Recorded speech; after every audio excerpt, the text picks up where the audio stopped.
Yo, what is cracking, Redheads? This is Jason Henry, the Redhead Henry, and in today's video, I wanted to talk about Dragon Ball Super Superhero and why this movie is failing in Japan and sparking controversy online, and also looking at some reviews of the film. Spoilers ahead, you have been warned. This is your last chance to click away from the video if you do not want to be spoiled with this film. Now, before we begin, ensure you guys are subscribed for future Dragon Ball videos and leave a comment down below if you find value in this video and my content. Thank you guys. I want to start off by saying that I usually don't do these types of videos, and that is not really what my channel is about.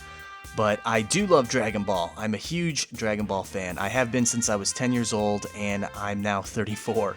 From the time I was just a wee lad, I collected over 100 figures when I was younger. I had posters, VHS tapes, all of the DVD movies, the complete orange box set. I even had the inflatable Frieza punch doll, which would insult you every time you punched it. Pretty hilarious, actually. The list goes on and on. For decades, this show has been a huge part of my life. So much so that I've devoted a substantial amount of my free time dedicated to telling fan stories around my own original characters, as many of you know on this channel already. But I'm gonna be blunt with all of you. Dragon Ball Super Superheroes is a terrible movie. It's a polished turd, and you can't sell a polished turd. Over in Japan, that couldn't be more true. Superheroes is currently the worst modern Dragon Ball film in Japan. I created this graphic the other day from Wikipedia and posted it to Twitter, and this shows the current numbers for ticket sales and estimated gross revenue for the film compared to the other modern films in the Dragon Ball franchise. The numbers don't lie here, guys. Gohan, Cell, Piccolo, the 3D animation, the shiny new transformations, Pan and Big Booty Bulma don't make up for the fact that this film sits at the bottom of the list in terms of sales. This nostalgia bait movie is packed with little fun shots and scenes, but all of this can't make up for the fact that this movie is currently doing terrible. Apparently, there are Dragon Ball fans who didn't even know this movie existed, that the lack of promos are to blame for its poor sales. Guys, this couldn't be more false. You can slice this many different ways. For example, the movie isn't even out yet worldwide, it's only officially out in Japan. That means we currently can only go off those numbers and reviews unless it's from those who have seen the movie prior to its official release, or those who have seen the film leaked online. That said, just because a handful of people come out and claim that they didn't know the movie existed doesn't account for its low Japanese numbers. I mean, are those people who claim that this movie didn't exist, do they reside in Japan? And even so, this is a Dragon Ball film. When it was announced last year, everyone everywhere who was a Dragon Ball fan was talking about it. It's been the hype for over a year, so the fact that claims are coming out that people haven't heard of its existence is laughable, albeit if true, is only a small majority and wouldn't affect the current ticket sales, again, over in Japan where the film is currently officially released. Do you guys see what I'm getting at yet? A worldwide release still hasn't happened, and as we are just days away from that, and even if the promos aren't flaunting in your face, everyone uses the internet, and those who are fans of Dragon Ball know this movie exists, and they have been made aware of its existence from over a year ago from this announcement teaser and trailers, big YouTubers hyping up the film and theory videos, and also other online content and leaks as well as other avenues. It would appear that those over in Japan just don't like the movie, and this is something that a lot of Dragon Ball fans elsewhere in the world apparently can't accept. So they cling to these false narratives or try to amp up these claims about people not knowing the movie existed due to lack of promos by exacerbating them and making it seem as though the vast majority of the fans had no idea that this movie was coming or that it even existed. My friends, are we really that stupid? I love Dragon Ball as much as the next guy, but the reality is this movie is bad. Putting aside the quote lack of promos, we can already get a glimpse at how bad this film is, not just from these numbers, but also early reviews. Now, you could shift through Twitter, Reddit, and other sites looking for people's opinions, but I'm going to pull the current information from IMDb reviews. Currently, no reviews exist on Rotten Tomatoes as of yet. And in due time, we will see how the rest of the world feels about this movie on a better centralized website, but I'm not trying to sway your opinion here one way or the other. I'm merely pointing out how bad I think this movie is, which ultimately will get to my final point in this video about how Dragon Ball Super has evolved into a trash series. But let's look at some of these reviews and the data accumulated from them.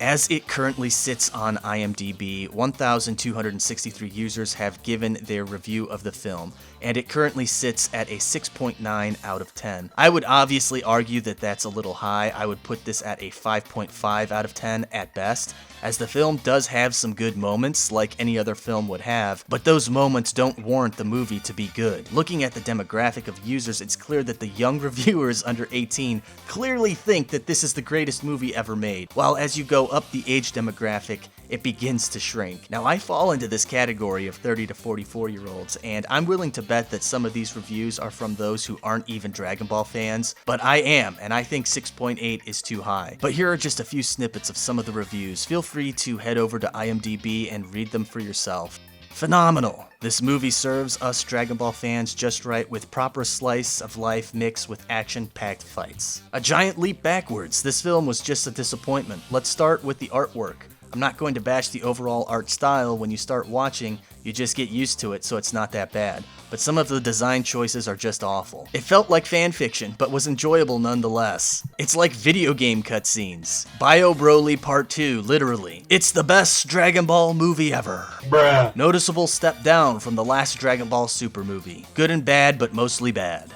Now, I'm sure a lot of you, especially the younger crowd, or even the Gohan lovers, feel as though I am attacking you for liking this movie, and that's not at all the case. You are free to like and dislike whatever you want, and you're free to leave a comment down below for telling me your own opinion on the movie. But as I pointed out earlier in this video, you can't sell a polished turd. The numbers don't lie, and similar to past movies that primarily feature Gohan as the star, they have done poorly at the box office. BoJack Unbound, Bio Broly, and Broly Second Coming yield in comparison to previous Dragon Ball films, and the one common theme in those movies is that Gohan is the star or the main hero of the film. Here is what I think is going on. Gohan peaked in the Cell Saga, and no, I don't mean in terms of power, I mean in terms of his character. Gohan was the baddest boss in the Cell arc, and when he went Super Saiyan 2 for the first time, it felt earned and well-deserved. I liked Gohan back then and still do, but those who are fans of Gohan clearly feel as though they have been mistreated, that their favorite Dragon Ball character has been cast out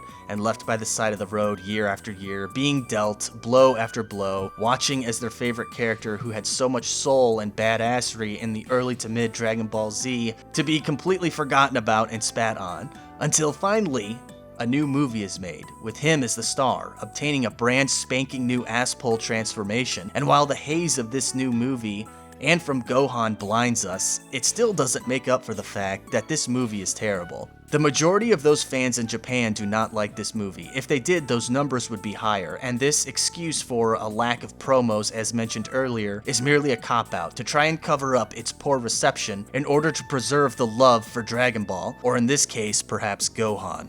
So this gets me to my final point in this video. While this movie currently sits as the worst modern Dragon Ball film in Japan, it is a reflection of what Dragon Ball Super has evolved into, and while I could make an entire separate video on this, I'll only leave off with this one thought.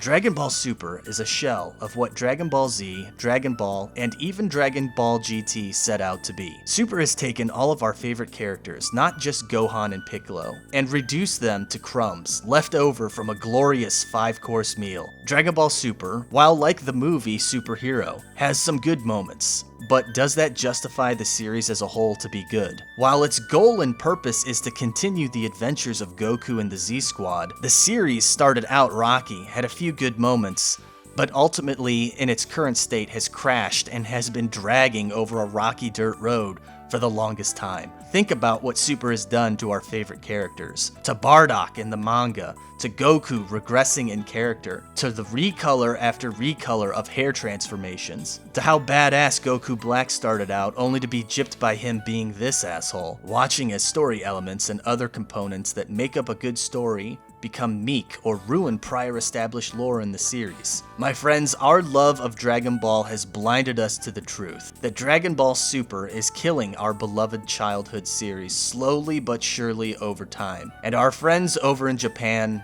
have had enough of it. That's gonna be it from me, guys. I appreciate your time. Thank you for watching.